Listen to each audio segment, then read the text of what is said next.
O PL das fake news voltou ao noticiário após o governo sentir na pele os seus efeitos. O projeto prevê novas diretrizes para as redes sociais em relação à veiculação de notícias, divulgação de conteúdo falso e impulsionamento de propaganda eleitoral e de conteúdos políticos, entre outros aspectos. Recentemente, o perfil no X, o antigo Twitter da primeira-dama do Brasil, Rosângela da Silva, a Janja, foi hackeado e várias informações falsas foram postadas. Em postagens, o hacker publicou ofensas e mensagens sexistas. Nesta terça-feira, no Instagram, a esposa do presidente Luiz Inácio Lula da Silva chamou de ataque de ódio as publicações, classificadas de machistas, criminosas, misóginas e violentas. Nas postagens, o hacker intercalou mensagens de cunho sexual com outras direcionadas ao ministro do Supremo Tribunal Federal, Alexandre de Moraes, ao presidente Lula e a políticos em geral. A questão é que o projeto está parado desde maio e nunca houve pressão dos governistas para acelerar a tramitação, e a proposta nunca entrou na lista de prioridades para o Poder Executivo. A base do presidente Luiz Inácio Lula da Silva só retomou o debate depois de um dos seus sofrer com as fake news. E olha que o próprio PT já foi vítima dessas notícias em 2018, quando perdeu a eleição para Jair Bolsonaro. Quem não lembra da história de que Fernando Haddad, quando ministro da Educação, teria autorizado a compra de mamadeiras com bico em formato de pênis? Aquela foto da mamadeira. Eu achava que... Eu falei... Quando o cara veio me preocupado falar comigo, eu falei, cara, esquece isso aqui, cara. Imagina se alguém vai acreditar num negócio desse. Ele falou, não é imagina se vão acreditar. Estão acreditando. A gente fez quali ontem e as pessoas estão achando isso. Nós contamos 82 disparos em massa numa semana com coisas tão loucas quanto essa.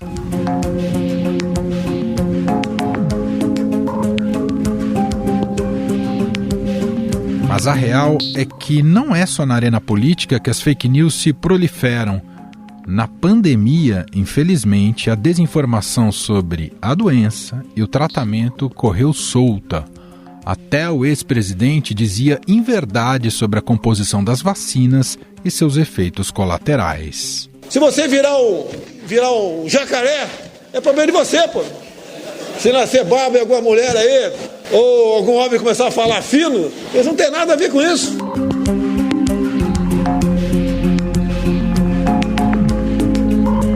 Isso sem contar a propaganda de remédios sem eficácia comprovada para se prevenir da Covid-19.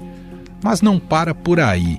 As fake news já causaram morte de pessoas pelo Brasil.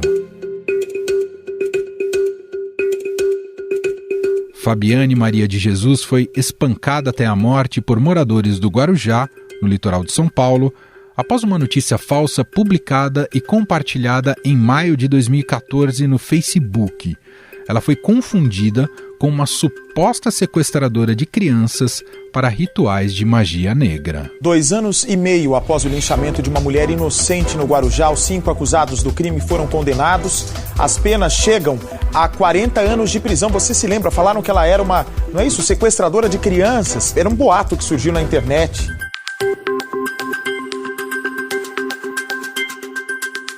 Fora do Brasil, moradores de uma comunidade no interior do México lincharam e queimaram vivo Daniel Picasso, de 31 anos, que identificaram equivocadamente como ladrão de crianças. Desde ayer conocimos este audio que se estuvo difundiendo en redes sociales sobre la presunta existencia de secuestradores de niños. Ir corriendo este audio sin verificarlo, evidentemente, provocó el linchamiento de Daniel Picasso. E não podemos esquecer que as informações falsas sobre a vulnerabilidade das urnas eletrônicas no Brasil ocasionou uma onda de protestos que culminou nos ataques à Praça dos Três Poderes em 8 de janeiro.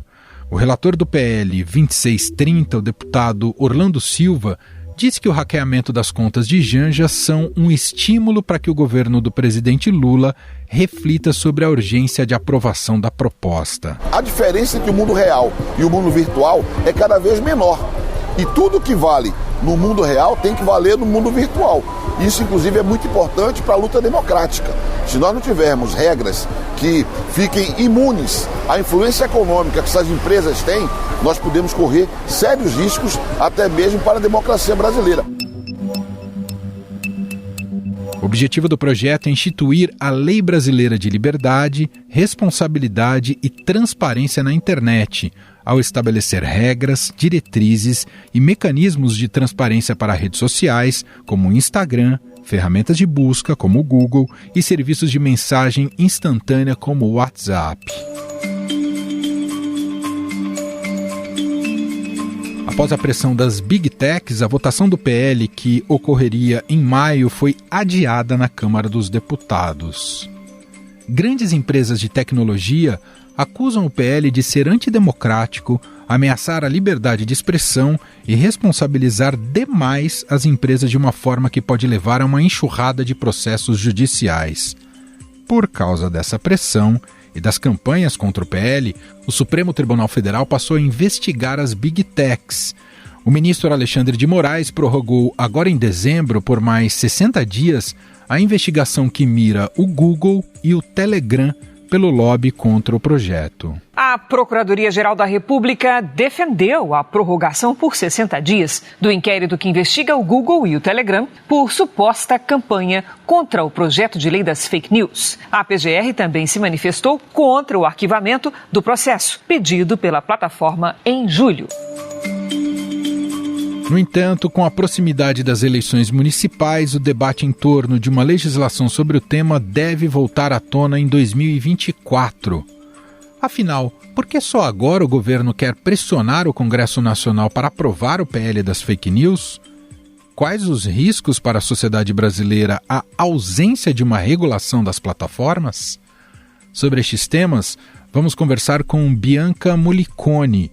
Ela é advogada, economista, mestre em administração e doutoranda em direito na USP, com pesquisa em regulação de plataformas digitais. Ela é sócia do Pessoa e Pessoa Advogados e coordenadora do Legal Grounds Institute. Olá, Bianca, seja muito bem-vinda. Obrigada, é um prazer estar aqui com vocês hoje para falar de um assunto tão polêmico, né? Exatamente. Bom, Bianca, a gente observou recentemente um movimento de lideranças e parlamentares governistas para que o PL das fake news volte à pauta do Congresso Nacional. Isso se deu após o caso que envolveu a primeira-dama Janja da Silva, né, com a conta dela hackeada ali no X, no ex-Twitter. Bom, desde maio o PL das fake news está parado. Para além desse caso específico da Janja, que eventualmente a gente pode até tratar depois, queria te ouvir, é urgente que esse PL seja pautado e votado no Congresso Nacional? Realmente, como você bem falou, a gente teve um movimento muito forte com relação à votação do PL lá nos meses de março, final de abril, e parecia realmente que ele ia entrar em pauta, né? O deputado Orlando Silva, que estava na relatoria, inclusive estava negociando algumas retiradas de trechos mais polêmicos, mais discutidos, mas de repente isso parou. Obviamente que a gente vive hoje, as plataformas digitais hoje, elas são a principal infraestrutura que dá acesso à esfera pública, né? Então você tem questões de regulação, não apenas com o PL das fake news, que é o 2630, mas também no PL 2768, que é o que visa regular as plataformas digitais na questão concorrencial. A questão das fake news ela ficou muito em voga durante as eleições. Como a gente não está em ano eleitoral, ela deu aquela amainada. Uhum. De vez em quando volta, porque sim, a gente tem lidado com a novidade, né, das redes, etc., e com o aprofundamento da internet nos últimos 20 anos. E questões de cibersegurança têm sido cada vez mais graves, mais levantadas, mais debatidas. Então a gente vê questões de vazamento de dados, agora com a questão da inteligência artificial, a utilização da inteligência artificial para a criação aí de, assim, aprimoramento na criação de notícias falsas. Então, efetivamente, é uma pauta que precisa ser discutida. A grande questão é como se fazer essa regulação. E é por isso que o PL travou ali, mais ou menos em março, abril, e acabou que não andou muito. Outras pautas também se acumularam no Congresso. e ele acabou ficando um pouco esquecido, mas certamente é uma pauta que deve retornar. Na sua visão, Bianca, a dificuldade em avançar nesse projeto está na própria complexidade dele, na complexidade da regulação, ou tem relação com o tipo de pressão e lobby que as plataformas e as big techs estão exercendo ali no Congresso Nacional? Eu acho que você tem aí, há uma discussão, né, que as plataformas também precisam ser ouvidas, claro, porque elas são as reguladas, e aí você tem várias gamas de discussão quanto a isso, né? Você tem a questão do jornalismo, a questão da remuneração do jornalismo, que é um debate grande no mundo, que foi debatido na Austrália, no Canadá, recentemente agora o Google fechou um acordo, né, com as empresas de jornalismo canadense para a remuneração. Você tem a questão da alteração do texto, porque o grande embate que se teve lá em fevereiro, ou em março, abril, início de maio, foi justamente a alteração do texto original em mais de 40%, e sem que isso tenha sido submetido a um escrutínio da sociedade, o que até então era uma tradição na regulação da internet no Brasil. E esse foi um dos pontos alvo de críticas por muitos especialistas aí. Então, essa grande alteração, sem uma discussão ampla, deu uma travada no projeto. Então, a gente tem aí pontos muito bons de pontos relevantes para a discussão, como, por exemplo, a garantia da ampla defesa do devido processo, quanto aos atos das próprias plataformas que tratam aí da restrição da liberdade de expressão, bem como o cancelamento de contas. Então, a gente vê que é uma queixa muito frequente dos usuários frente a essa falta de transparência na moderação de conteúdo por parte das plataformas, e o PL vinha justamente discutir isso. Outro ponto, a questão dos conteúdos impulsionados, né, que é importante porque esse impulsionamento, muitas vezes de conteúdos vinculados a fake news, chama aí sim uma responsabilidade das plataformas. Por outro lado, a gente vê inclusões aí, como a questão da responsabilidade civil das plataformas por danos causados por esses conteúdos gerados por terceiros, quando distribuídos por meio de publicidade ou por descumprimento do dever de cuidado. A questão da avaliação dos riscos sistêmicos decorrentes da concepção ou do funcionamento dos seus serviços, que são temas polêmicos e que as plataformas também gostariam de ter aí um debate um pouco mais amplo. Então, eu acho que são demandas legítimas, né? Você tem aí um PL que vai modificar o que a gente tinha até então, era o artigo 19 do Marco Civil da Internet, só dizia que as plataformas só seriam responsáveis se houvesse ordem judicial para a retirada, e esse PL traz efetivamente uma grande mudança na responsabilidade civil. E a gente precisa ver a forma como isso deve ser feito, até mesmo a forma técnica de como identificar. E você tem questões, por exemplo, com relação ao debate do que tirar, né, dessa alteração de conteúdos, do que a plataforma deve tirar.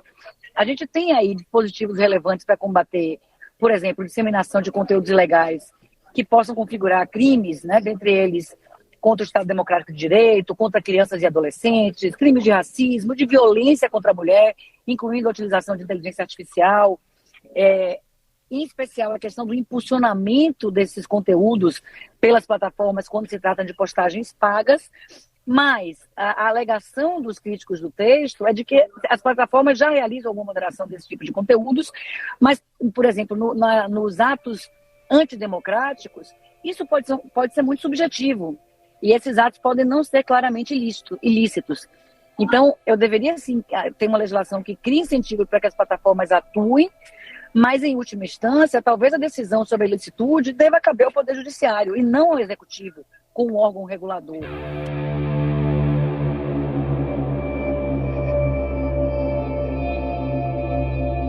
Bianca, o quanto, nessa nossa discussão, o quanto esse caso envolvendo a primeira-dama, a Janja, ele é, além de concreto, ele é simbólico? Se houvesse uma legislação, mudaria algo? É que ali o Twitter até reagiu rápido, mas em geral não reage tão rápido assim, né? Eles até têm reagido de forma mais rápida. Eu não acho que as plataformas estão muito paradas, não. Acho que elas estão começando cada vez mais a também agir. Agora, por exemplo, nessa guerra de Israel com o Hamas, né, por exemplo, a gente tem visto uma atuação mais veloz.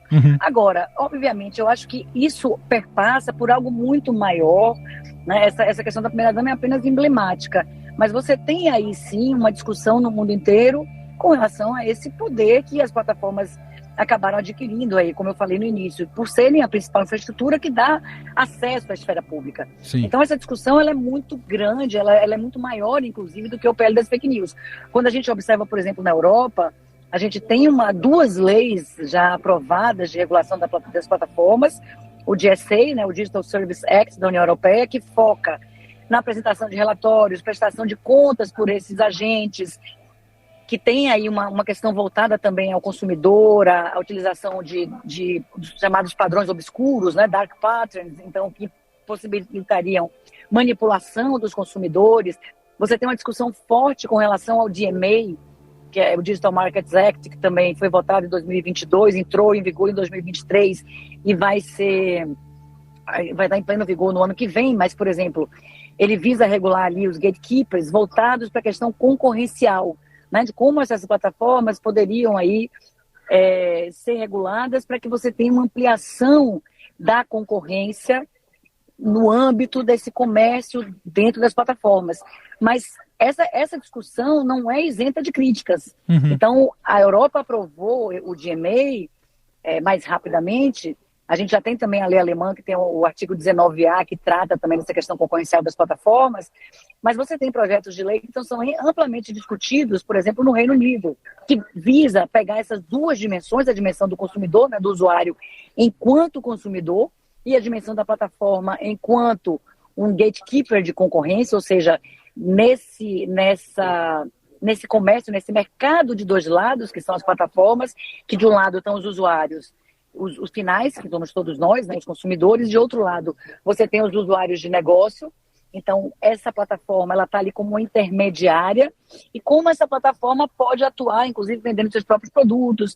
E aí se discute condutas como de autopreferência, condutas de time, de venda casada, de bundling, etc. Então isso está em ampla discussão agora no Reino Unido. Nos Estados Unidos você tem o American Choice Innovation Online Act, que também está no Congresso, já está lá parado há 2 anos. Então, não é uma discussão fácil, é um debate que vem sendo tratado no mundo inteiro e que a gente precisa olhar para esses múltiplos lados para que uma futura regulação não venha acabar também prejudicando tanto consumidores quanto até a mesma esfera democrática, a depender de como ela seja feita. E até te ouvindo, a gente percebe que são muitas camadas a serem consideradas nessa regulação, porque nem tudo é rede social também, né? Tem as plataformas de intermediação de trabalho, tem os e-commerces, tem plataformas são maiores, menores, tudo isso deve estar nesse arcabouço da regulação, não é, doutora? Isso, e são várias regulações separadas. Você vê como você acabou de levantar, por exemplo, a questão do trabalho. É uma outra pauta no mundo inteiro, a questão da regulação do trabalho, dos aplicativos, dos motoristas, né, de entregas em plataformas. Então, é uma outra pauta. Você vê que o que acontece é que a gente tem uma esfera digital que veio modificar muito a forma como a gente atua, né, como as relações humanas se processam. E, para isso, é sim necessária uma nova regulação. Agora, por exemplo, foi instituída, há uns 2 meses atrás, uma comissão para a reforma do Código Civil para abarcar essa realidade digital. Então, veja como é necessário. A gente tem um Código Civil que é recente, se a gente olhar um código francês que é lá de 1800, né, e outros códigos no mundo que são bem antigos e, claro, passaram por algumas reformas, mas o nosso código de 1916 sofreu uma ampla reforma em 2002, né? Então, a gente tem um código, né, novo, mas a gente já está tendo que fazer uma revisão, não é um novo código, nem precisa de um novo código. A gente tem um código aí muito bem feito pela comissão, né, liderada pelo jurista Miguel Reale, mas que precisará sofrer algumas alterações pontuais para abarcar essas realidades digitais, porque muita coisa precisa ser modificada. A gente tem uma nova esfera sendo gestada, né, nesses últimos 20 anos, principalmente. Então, não é a mesma realidade que a gente vivia no mundo offline. Então, entendi. E a discussão das plataformas passa por isso. E, obviamente, que dentro disso há questões ideológicas também, né? Você tem, por exemplo, nessa questão da concorrência, você tem um movimento neobrandesiano que prega ali que a maldição dos grandes, né? Tem uma discussão aí que você, não, cara, por ser grande, para as plataformas terem esse amplo poder, eu tenho que achar que aquilo é negativo per se, e colocar regulações mais fortes. Outras correntes entendem que elas trouxeram muitos benefícios, inúmeros benefícios. Quem seríamos nós agora aqui, por exemplo, falando nessa entrevista online sem as plataformas? Então, que elas trazem sim muitos benefícios aos consumidores e que uma regulação muito restritiva pode acabar trazendo malefícios para a sociedade e não benefícios. Então, é complexo, é um tema complexo que precisa ser tratado dentro dessa realidade, com as suas dessa realidade multifacetada, olhando para os múltiplos lados que a gente tem aí. Perfeito.